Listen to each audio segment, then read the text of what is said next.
It's a mindset. It's not the money. A Muslim, when he or she studies Islam and is trained and raised on the teachings of Islam, they will become a type of Muslim who looks at this world through a different type of lens. The lens of a knowledgeable, trained Muslim in Islam begins to look at everything in this world from a different lens to everyone else. What is this lens? A Muslim looks into the lens where every bad or good, they can see somehow a blessing and a good in it. Always. In richness or poverty, in sickness or in health, in ease or in hardship, they are able to sift through it and still see the blessing. In modern day terms, in business, because most people think about money as a blessing these days, unfortunately, that's only one of hundreds of the blessings which we have and surround us, such as knowledge, love, a good family, children, iman, a loving spouse, a good house, ability to speak, ability to read, ability to research, skills. All of these are blessings. Looks, strength. But unfortunately, when it comes to wealth and money, they use the word, which is true. You must have the abundance mentality. Don't have the scarcity mentality. From the beginning, Allah has always taught us through His prophets and through the Quran that a Muslim can always see abundance in everything. That is something that only a few can reach. For example, if a person is on their deathbed and their health is gone, even their family is gone, their wealth is gone, everything, they can still see a benefit. They remember the words of Allah that your patience and perseverance will not go lost. Not even an atom's worth of patience, except that it will be rewarded. And they remember the hadith of the Prophet, peace be upon him, not a single prick of a needle, sadness, grief, worry, hurt, harm that a Muslim receives, except that Allah expiates their sins due to their patience. Why a Muslim, not a non-Muslim in this case? Because the non-Muslim does not believe that Allah expiates sins. They believe in some other God, they believe in some other thing, or they don't believe in God at all. So, al-jaza'u min jinsil amal. The Prophet, peace be upon him, told us that the reward is the same as the belief and actions that you have. You get what you believe in and what you do. Once you recognize the blessings that Allah has around you and within you and for you, then comes this reward from Allah. When you recognize and acknowledge Allah's blessings and you are grateful for it, the abundance of blessings will burst out for you. Allah says in the Quran, وَإِذْ تَأَذَّنَ رَبُّكُمْ لَئِن شَكَرْتُمْ لَأَزِيدَنَّكُمْ وَلَئِن كَفَرْتُمْ إِنَّ عَذَابِي لَشَدِيدٌ. Surah 14 verse 7, Allah says, also call to mind when your Lord proclaimed, if you give thanks, I will certainly grant you more. I will certainly grant you more. But if you are ungrateful for my favors, my chastisement is terrible. This actually came down, reminding the Prophet, peace be upon him, about the verses in the Bible that were sent down upon the children of Israel at the time of Moses and Jesus, peace be upon them all. And that Allah made a covenant with them, and He said to them, I will give you abundance of blessings, but if you turn your heads, your faces, and you start to deny and dismiss and disacknowledge the blessings which we have given you by doing forbidden things, going away from the guidance that I have given you, breaking and penetrating all the boundaries which I have placed, then you are no longer true believers and true submissive Muslims to Allah. You have denied, you are not grateful. Umar radiallahu anhu. You all know who Umar radiallahu anhu is, the second Khalifa. Umar radiallahu anhu once, he sees a young man, maybe in his 17, 18, 19, 20. He sees a young man sitting in the masjid, praying and worshipping and doing nothing else. That's all he was doing. So he asked, who provides this young man food and clothing and drink and all that? Who provides him for his sustenance? They said to him, his brother, Ya Amir al-Mu'mineen, said his brother is far better than him. And the guy's sitting in the masjid 24/7. Umar radiallahu anhu he wore his heart on his sleeve and he used to carry a stick with him.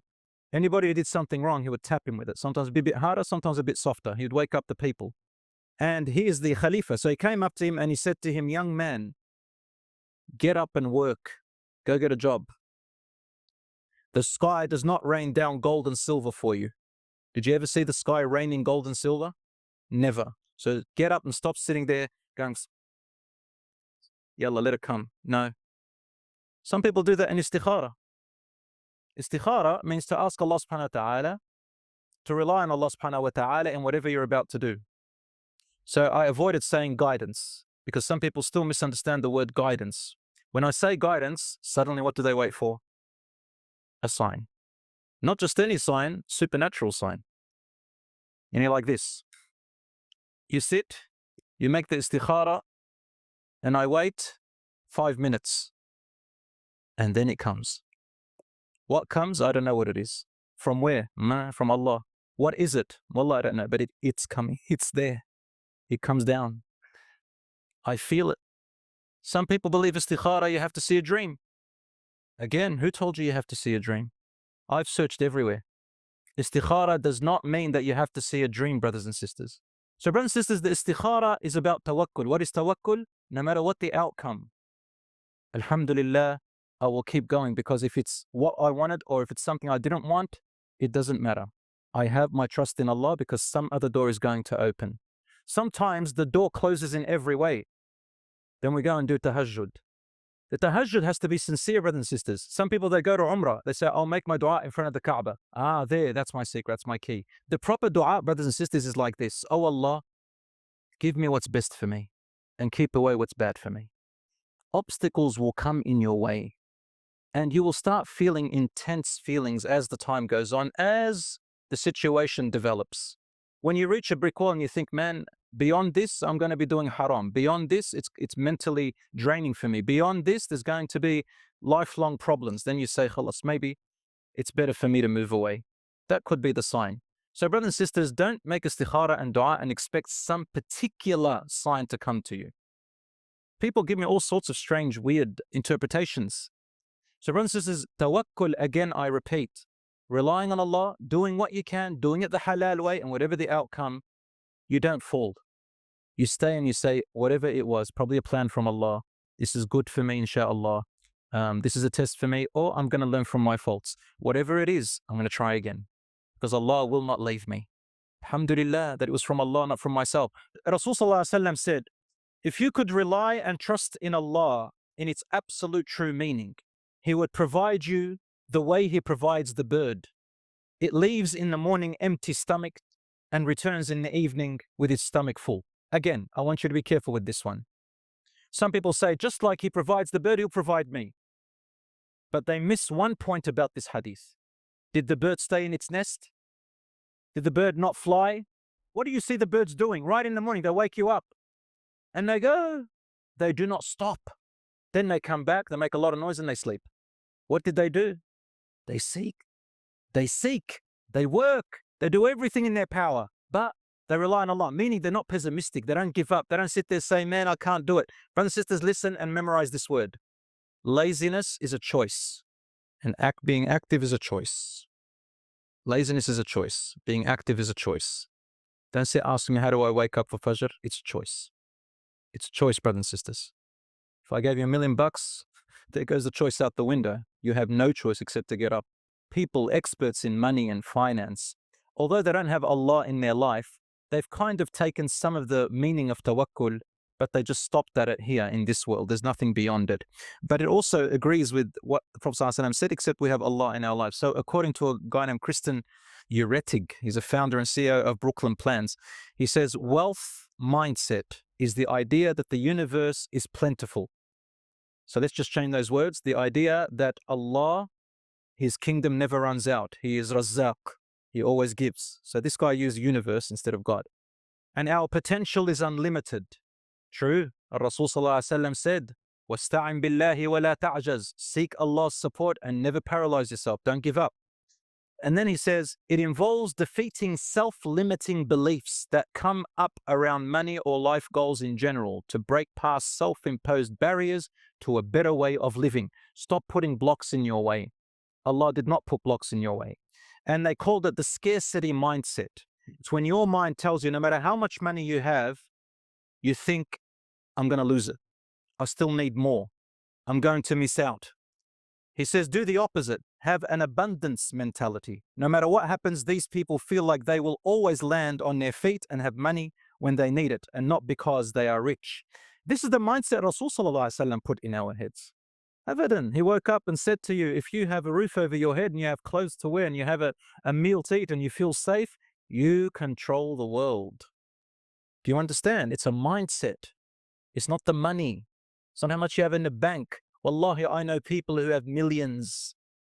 Uqsimu billah wallahi al-azim. The more they have, the more scared they are. The more competitive they are. I don't know what's going on with them.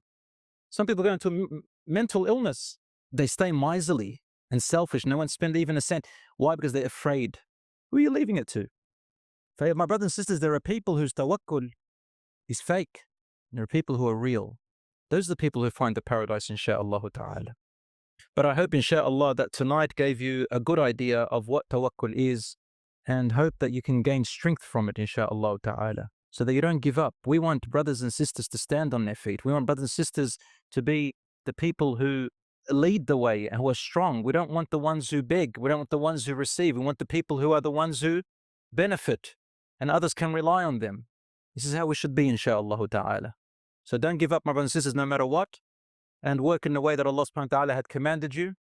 Try your best, and whatever the outcome was, don't say, if only I had done this or if only I had done that, out of despair, for that opens up the path for the shaitan to come in and whisper to you and use your vulnerabilities, but rather say, قَدَّرَ اللَّهُ وَمَا شَاءَ فَعَلَ.